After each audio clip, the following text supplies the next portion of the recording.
Good morning, my dear friends. Welcome once again in my YouTube channel, Balvinder Study Cycle. As yesterday I started the series of Indian polity, जिसके regarding मेरा कल first lecture रहा था regarding the formation of constitution of India. Now today I will discuss the features of Indian Constitution. The Constitution, original Constitution, which was adopted on 26th of November 1949 and which came into force on 26th of January 1950. जो original constitution था हमारा, उसमें total जो articles थे वो थे 395 articles.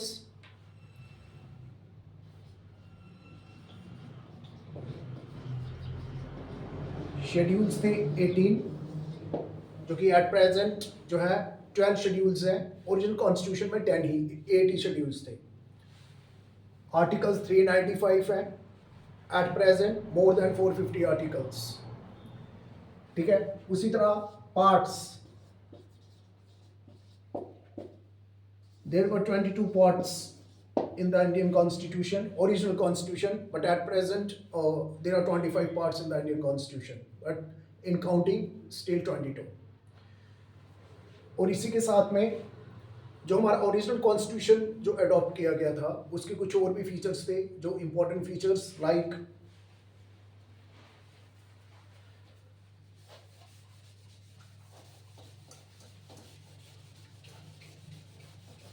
Features. अगर और बात करें इंडियन कॉन्स्टिट्यूशन फीचर्स की,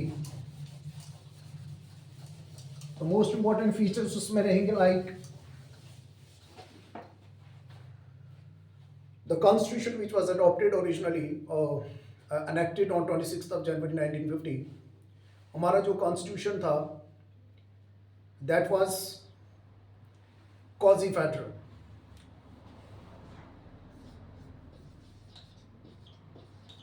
Quasi-federal.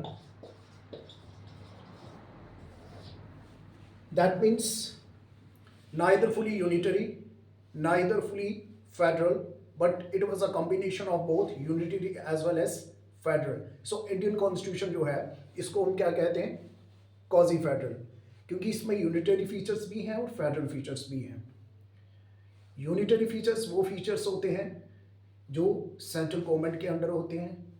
फेडरल फीचर्स वो होते हैं जहाँ डिवीजन होती है powers between central and state, उनको हम बोलते हैं federal.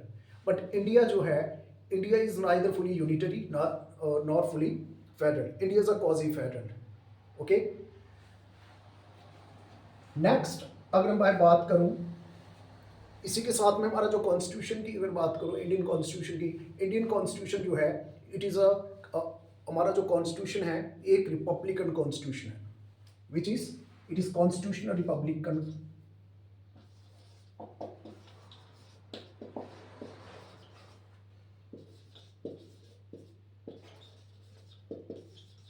Republican state, not monarchy. India का जो कॉन्स्टिट्यूशन है एक constitution, India is a constitution Republican state. Republican state means the head of the state is elected. Head of the state means like in India the head of the state is president and president is elected indirectly but he is elected. जहाँ पे president elected है उसको वहाँ पे उसको उस constitution को हम क्या बोलेंगे? Republican constitution. Okay.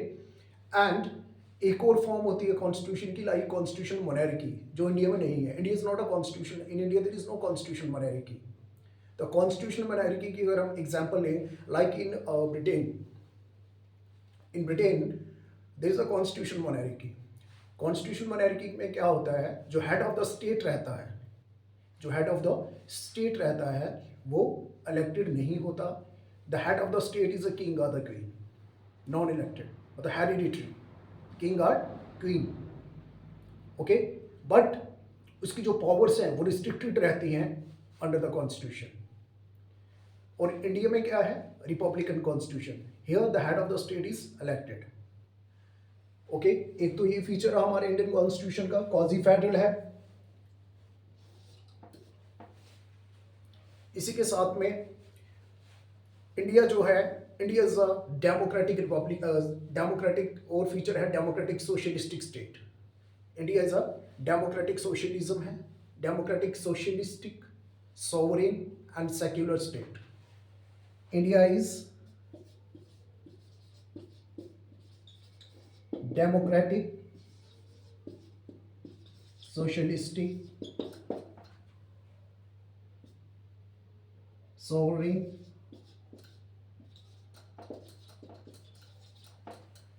and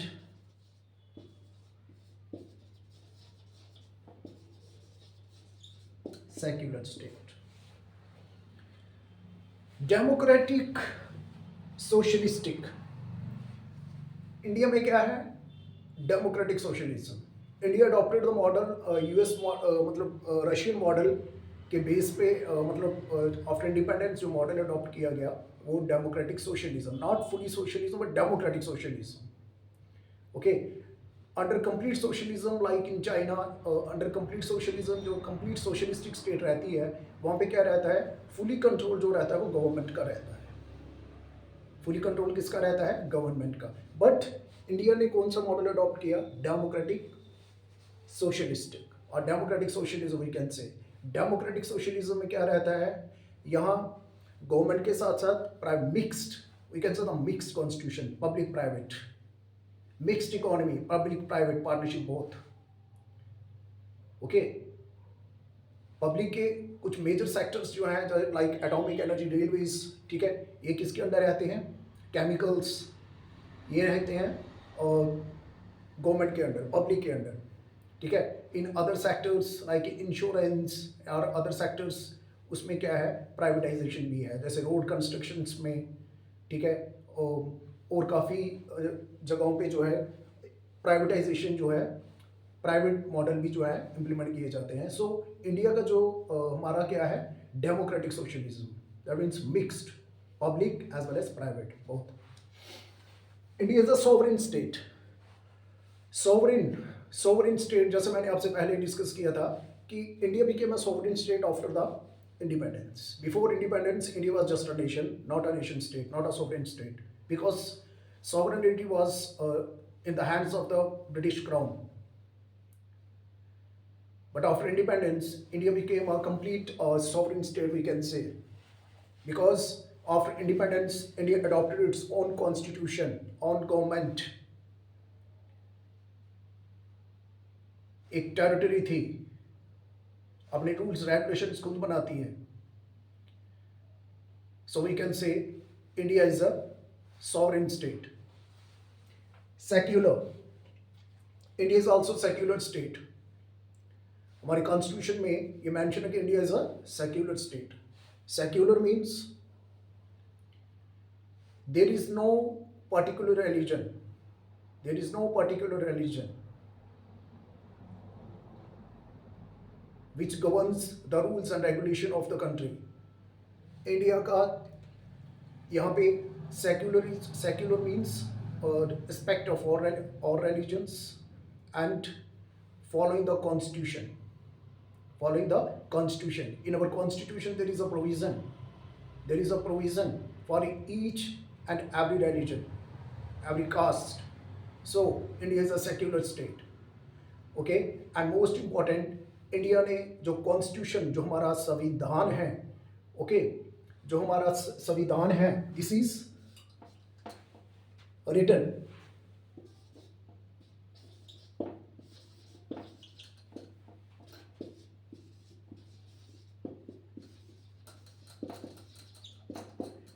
India का जो कॉन्स्टिट्यूशन है, हमारा जो कॉन्स्टिट्यूशन है, it is a written constitution, not unwritten.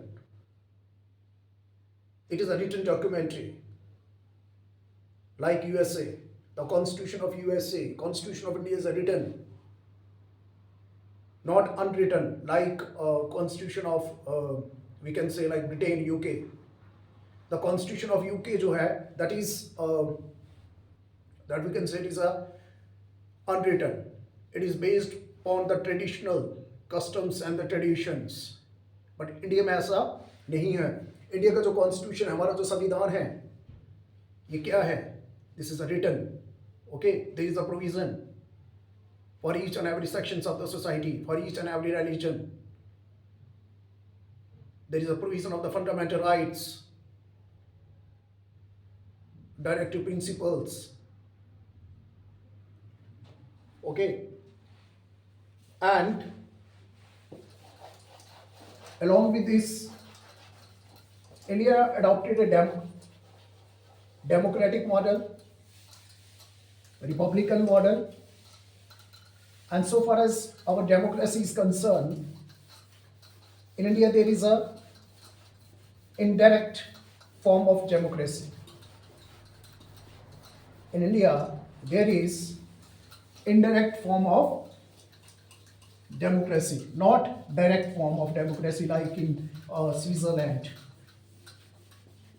Okay. India का जो डेमोक्रेसी, हमारा जो डेमोक्रेटिक मॉडल है, इंडिया का जो डेमोक्रेसी है, we know democracies of two types. ठीक है, democracies of two types, direct and indirect. Direct democracy and indirect democracy. तो इंडिया में क्या है? Indirect democracy.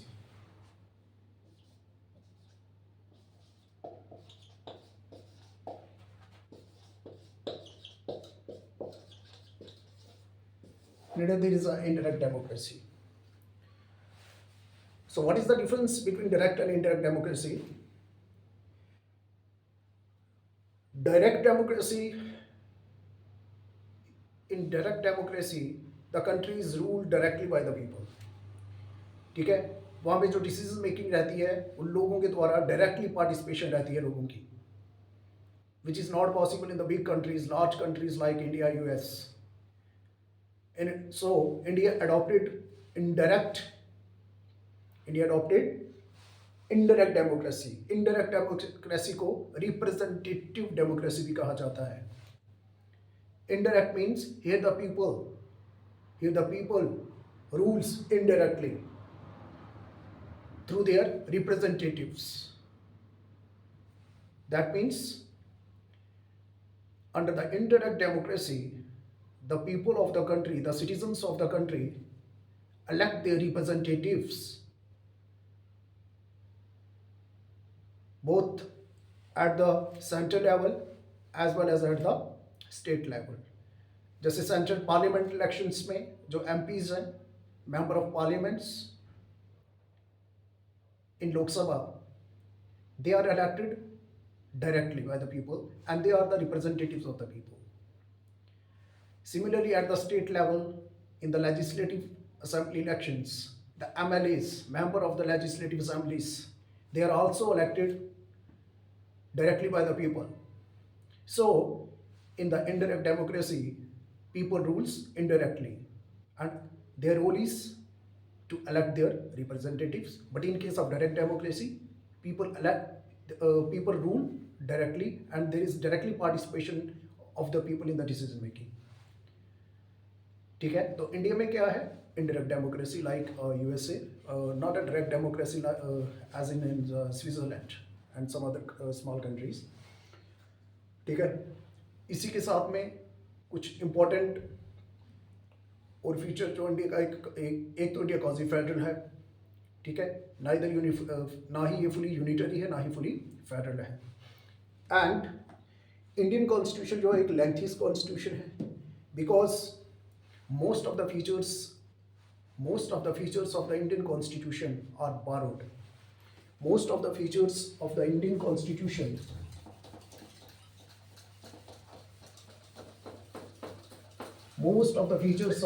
Constitution are borrowed features.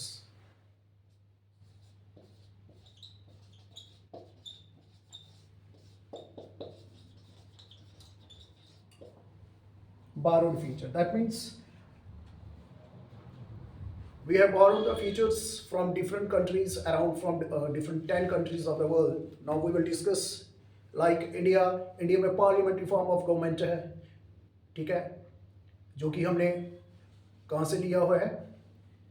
UK से, ब्रिटेन से. There is the provision of fundamental rights, preamble, which we have borrowed from USA. इसी तरह procedure established by law, that means supremacy of constitution है। कहाँ से लिया हुआ है? जापान से। So I will discuss here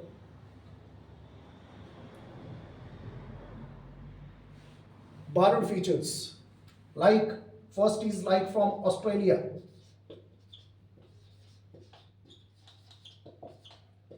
Australia, तो ऑस्ट्रेलिया से हमने क्या फीचर बारो किया है? Like concurrent list.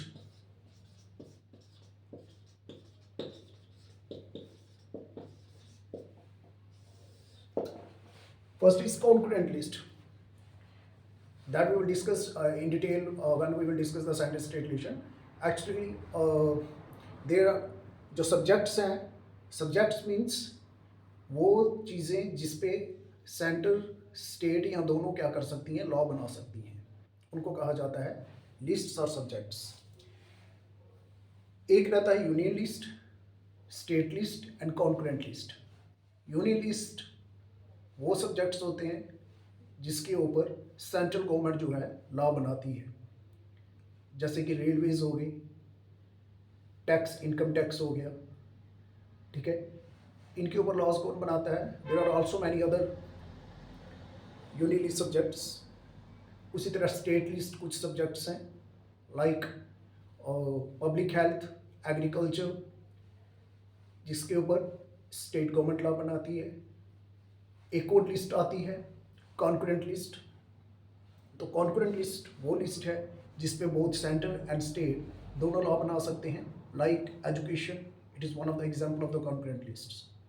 Okay, so ये जो प्रोविजन था कॉन्करेंट लिस्ट का, जिस पे दोनों सेंटर और स्टेट लॉ बना सकते हैं, ये कहाँ से लिया गया है? ऑस्ट्रेलिया से। और ऑस्ट्रेलिया से क्या लिया गया है? कॉन्करेंट लिस्ट के साथ साथ joint sitting provision of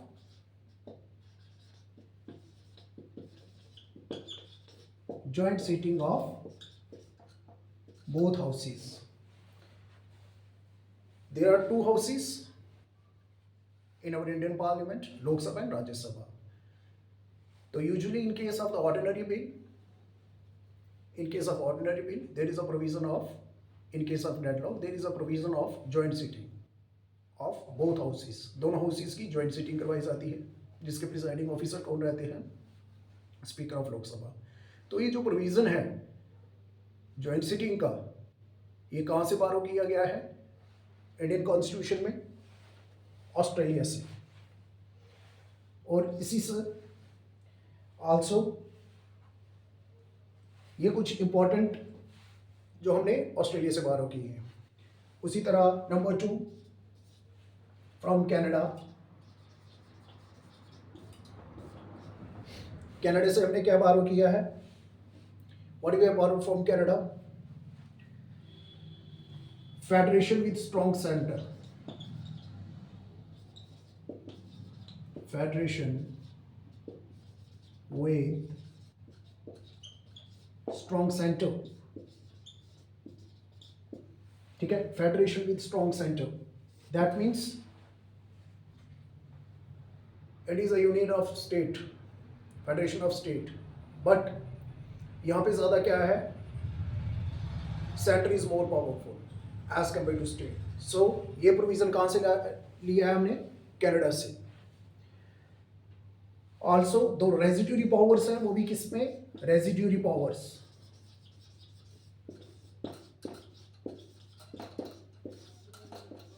lies in central. ठीक है, जो रेजिड्यूरी पावर्स हैं, रेजिड्यूरी पावर्स मीन्स वो पावर्स, एक्स्ट्रा पावर्स जो किसी आर्टिकल में, जो किसी शेड्यूल में नहीं मेंशन है, जो एक्स्ट्रा पावर्स दी गई हैं, वो भी किसके पास हैं? सेंट्रल गवर्नमेंट के पास, ना कि स्टेट गवर्नमेंट के पास। ये भी प्रोविजन हमने कहाँ से बारो किया हुआ है? कनाडा से। And another is appointment of state governor.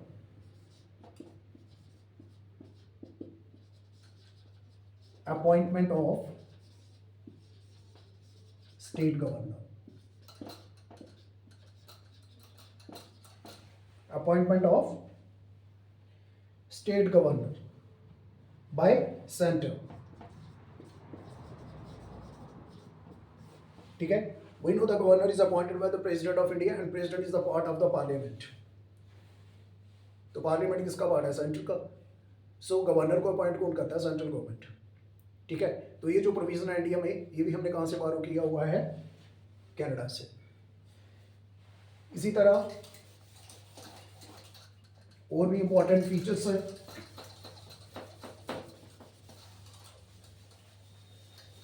Like Ireland,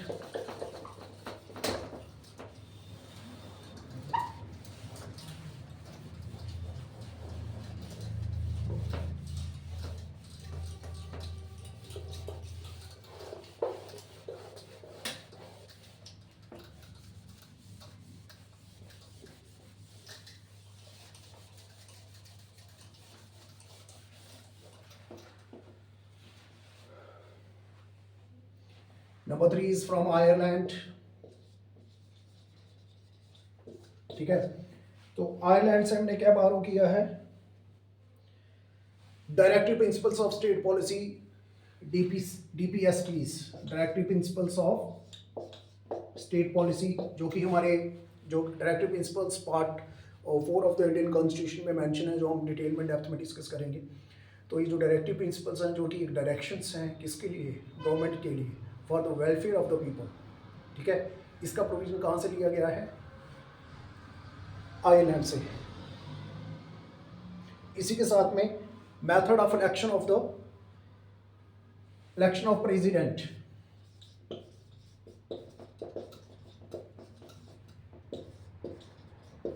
जो इलेक्शन ऑफ प्रेसिडेंट के लिए जो मेथड है, जो अडॉप्ट किया है इंडिया ने, इनडायरेक्ट इलेक्शन जो की जाती है. We know that president of India, head of the state, is elected, but he is elected indirectly by the elected members of the parliament as well as of the state legislature. ठीक है, तो ये भी जो provision है, ये हमने कहाँ से बारो किया है? Indirect election of the president, Ireland से. उसी तरह जापान से भी हमने जो है कुछ फीचर्स बारो किए हैं. तो जापान से हमने क्या फीचर बारो किया है? Procedure established by law, most important. Procedure established by law. What do you mean by procedure established by law? In short, I will say that procedure established by law means supremacy of constitution. In India, there is supremacy of constitution. No one is beyond the constitution. जैसे मैंने आपसे पहले discuss किया कि जो हमारा constitution है, it is a written documentary. There is a provision of fundamental rights, directive principles, fundamental duties, division of power between center and state. There are some constitutional rights, political rights, educational rights, economic rights. There is a provision of social justice, liberty, equality, fraternity. तो ये जो provisions हैं, इनको कोई भी violet नहीं कर सकता है. There is a provision also, rule of law यहाँ पे है. That means whether is head of the state और हेड ऑफ द गवर्नमेंट, कोई भी जो इलेक्टेड गवर्नमेंट है रहेगी सेंट्रल में चाहे स्टेट में, हर एक जो है कॉन्स्टिट्यूशन को फॉलो करेगा. No one can violate the constitution of India. No law can violate the Constitution of India. If any law made by the Parliament or the state legislature violates the Constitution of India, that law can be declared null or void. That law can be declared null or void. उस law को null and void, that means उसको एकदम zero, उसकी कोई value नहीं. ठीक है, उसको खारिज किया जाएगा if that law will violet the constitution of India. So India में क्या है? Procedure established by law, that is supremacy of constitution. तो ये प्रोविजन हमने कहां से बारो किया है? जापान से। उसी तरह से फ्रॉम सोवियत यूनियन और रशिया, ठीक है, सोवियत यूनियन और रशिया से बात करें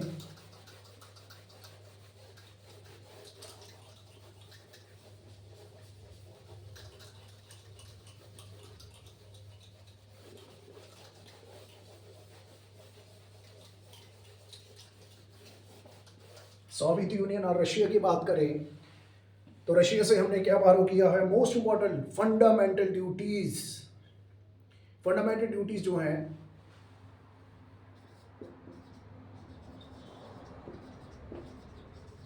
फंडामेंटल ड्यूटीज, ठीक है, देयर आर 11 फंडामेंटल ड्यूटीज जो कि part 4A of the Indian constitution में मेंशन है, which were added by the 42nd amendment of the Indian Constitution. Original constitution में फंडामेंटल राइट्स का, फंडामेंटल ड्यूटीज का कोई भी प्रोविजन नहीं था। और फंडामेंटल ड्यूटीज पहले 10 फंडामेंटल ड्यूटीज थी, then 11 fundamental duty was added by the 86th amendment. We will discuss the fundamental duties in detail. और also from Russia, most important is the fundamental duties and idea of justice, whether it is social, political, economic. Idea of justice, ये भी कहाँ से borrow किया गया है? Russia से। Then from UK or Britain, we can say Britain और UK. Britain से हमने क्या बारो किया है? जो प्रेजेंट हमारा जो form of government is the parliamentary form of government. Okay, हमारा जो मॉडल है गवर्नमेंट का वो कौन सा है? Parliamentary form of government.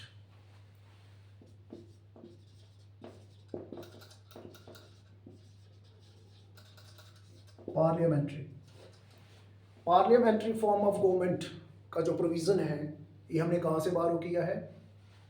Britain से, ठीक है।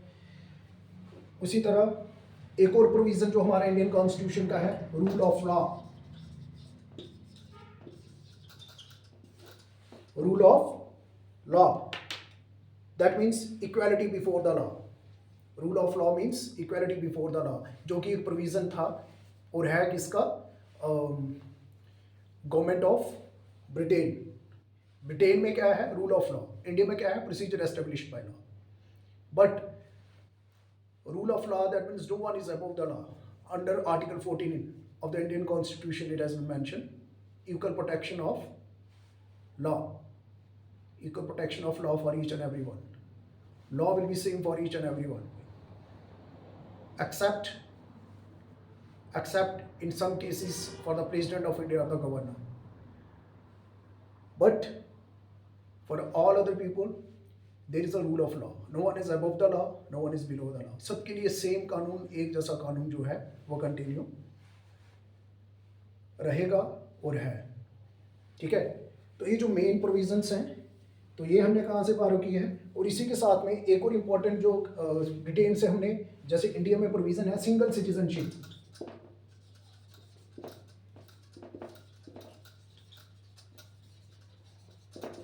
ठीक है, single citizenship. As we know there is no provision of dual citizenship in India, ठीक है। इंडिया में क्या है? Single citizenship. तो ये जो प्रोविजन सिंगल सिटीजनशिप का, ये भी हमने कहां से बारो किया है? ब्रिटेन से, ठीक है। तो ये कुछ इंपॉर्टेंट फीचर्स हैं इंडियन कॉन्स्टिट्यूशन के जो हमने बारो किए हैं from different countries of the world.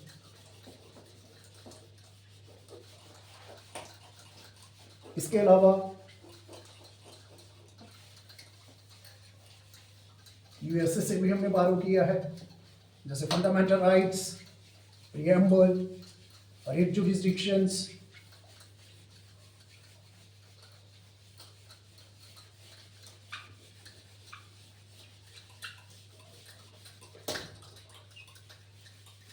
तो ये जो प्रोविजंस हम यहाँ से भी इनको वन बाय वन जो है वो डिस्कस करेंगे। आज का वीडियो थोड़ा लंबा रहने वाला है।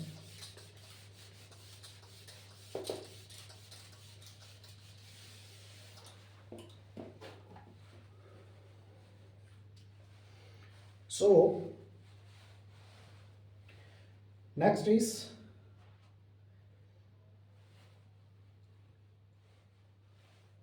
from USA, ठीक है, यूएसए से हमने क्या बारो किया है, provision of fundamental rights.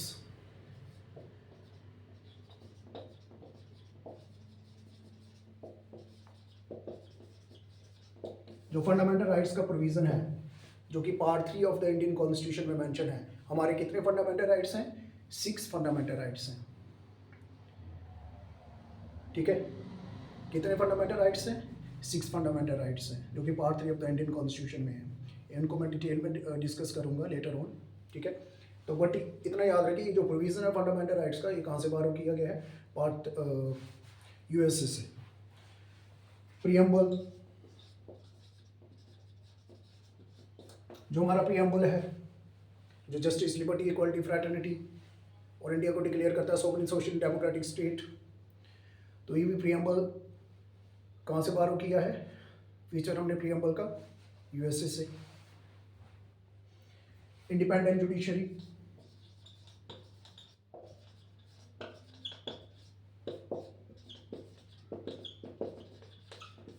Independence, there is independent judiciary का जो प्रोविजन है इंडिया में, integrated and as well as independent both. But ये जो इंडिपेंडेंट जुडिशरी का जो प्रोविजन है, independent judiciary means there is judiciary is separated from executive, there is no interference of the executive, like elected MPs, elected government, administration in the decision making of the judiciary जो भी, चाहे वो high court है, चाहे वो supreme court, lower court है, जो भी अपने डिसीजन देते हैं वो अपने बिहाफ पे देंगे, on the basis of evidences देंगे, on the basis of their jurisdictions, जो उनकी डिफरेंट जुरिस्डिक्शंस हैं उनके बेसिस पे देंगे, ठीक है। ऐसा प्रोविज़न है। तो ये जो प्रोविज़न है जो इंडिपेंडेंट जुडिशरी का, ये भी हमने कहाँ से बारो किया हुआ है? यूएसए से। Fundamental rights, preamble, another most important is judicial review.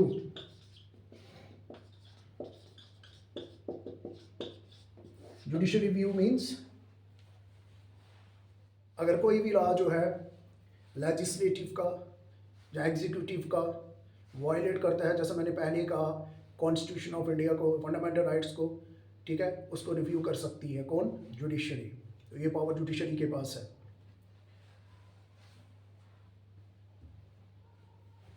Impeachment of president,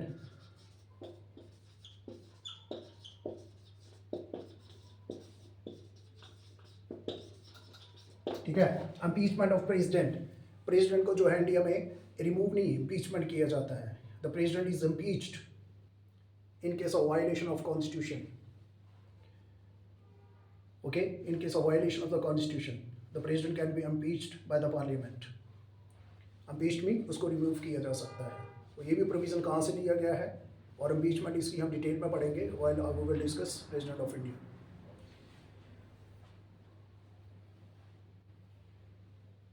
और इसी के साथ में अनदर इम्पॉर्टेंट फैक्टर जो हमने यूएसए से बारो किया है, that is removing of the जजेस of the supreme court and high court, ठीक है। उनको भी किस बेसिस पे? In case of proved misbehaviour, जजेस जो हैं वो रिमूव किए जा सकते हैं सुप्रीम कोर्ट और हाई कोर्ट के बाय द प्रेसिडेंट, ओके। तो ये भी प्रोविजन कहाँ से लिया गया है? यूएसए से। ये कुछ इंपॉर्टेंट फीचर्स थे जो बारो किए गए थे यूएसए से। एंड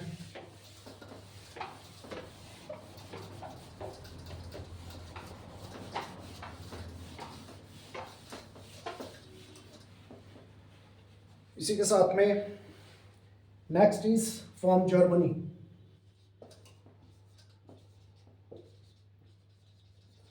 ठीक है, तो जर्मनी से कौन सा प्रोविजन हमने जो बारो किया है? Suspension of fundamental rights during emergency.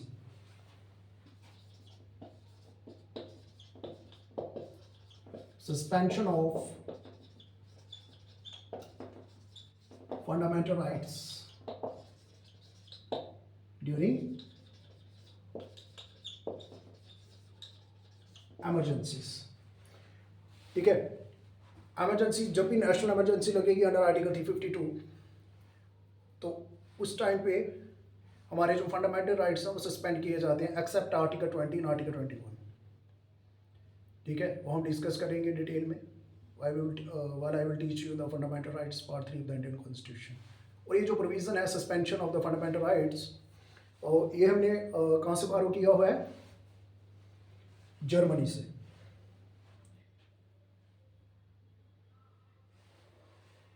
South Africa,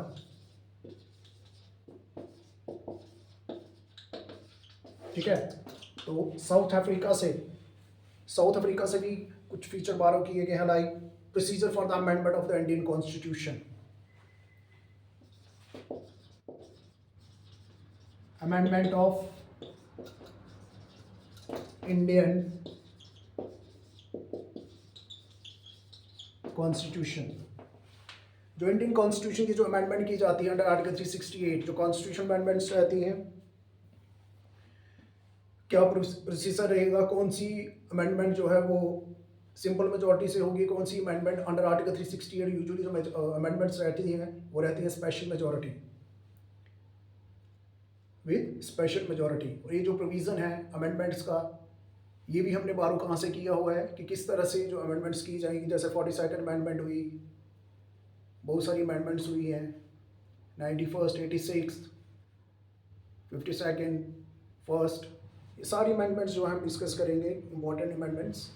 तो इसका जो प्रोविज़न है कॉन्स्टिट्यूशन को अमेंड करने का, ये हमने बारो किया है साउथ अफ्रीका से। This is very important.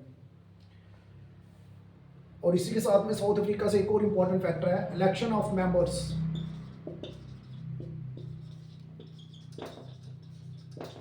Election of members of Rajya Sabha. We know two houses of parliament की, लोकसभा एंड राज्यसभा।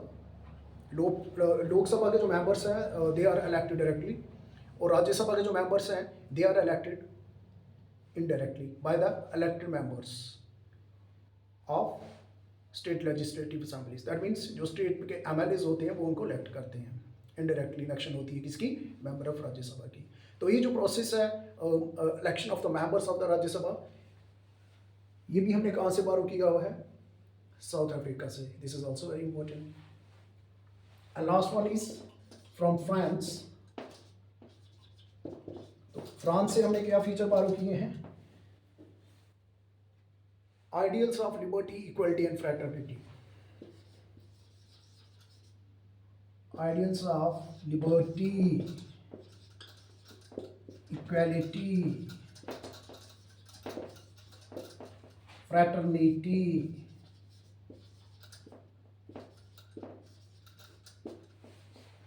ठीक है, idea of liberty. Liberty mean freedom of thoughts, worship, expression. हर एक को राइट है, लिबर्टी है। ठीक है, जो हमारा फंडामेंटल राइट भी है, सिविल लिबर्टीज हैं अंडर आर्टिकल 19, वो हम डिस्कस करेंगे। Equality, equality of equality, social, economic and political economy, equality सबके लिए, for each and every section of the society without any discrimination on the basis of caste, colour और creed. कोई भेदभाव, कोई छूत अछूत नहीं रहेगी, सबके लिए इक्वालिटी रहेगी। Fraternity, unity, national integration, unity in, we know that in India there is a unity in diversity. India is a diverse country, but still there are different castes, different religions, different regions, different cultures, but still we are united by the constitution, united by the law. Okay, तो ये सारे जो provisions हैं ये बारो किए गए हैं। ठीक है, इसके अलावा कुछ इंपॉर्टेंट जो रेस्ट ऑफ द कॉन्स्टिट्यूशन है, कॉन्स्टिट्यूशन जो फीचर्स हैं, जो प्रोविजंस हैं, they are borrowed from government of India act 1935। Government of India act 1935 से जो कुछ रेस्ट रिमेनिंग जो हमारे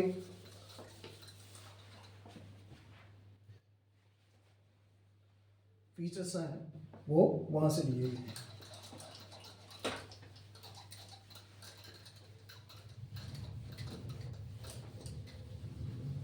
नाउ वी विल डिस्कस कि कौन कौन से फीचर्स जो हैं जो गवर्नमेंट ऑफ इंडिया एक्ट 1935 से लिए गए हैं।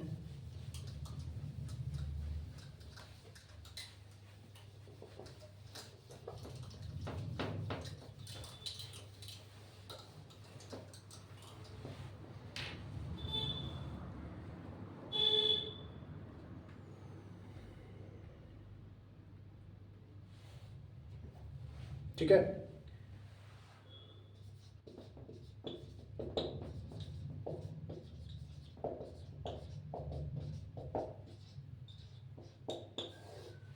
तो rest of the features, most of the features जो हैं we can say around 70% of the constitution is borrowed from government of India 1935।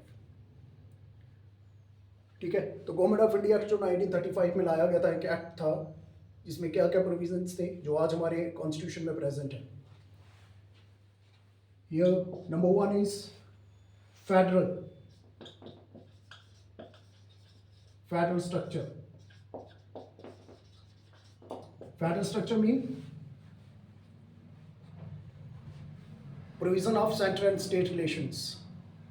There is a provision of central and state relations.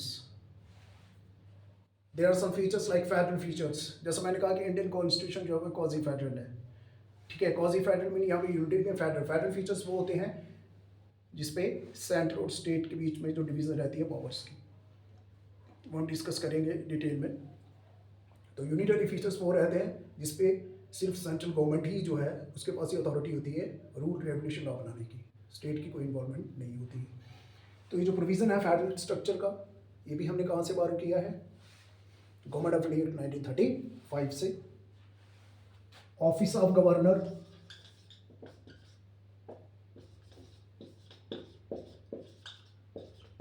This is office of governor not election.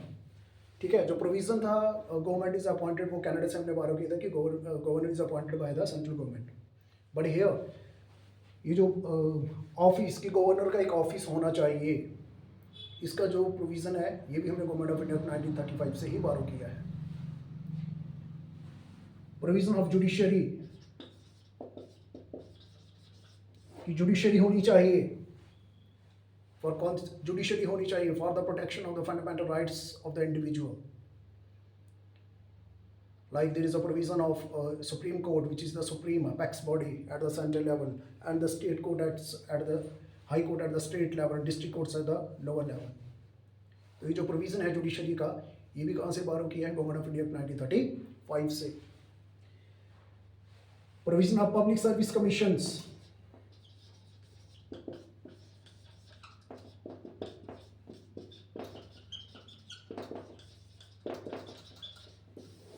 Public service commission होनी चाहिए। तो ये भी जो provision है ये भी कहाँ से बारो किया है? गवर्नमेंट ऑफ इंडिया 1935 से। Emergency provisions,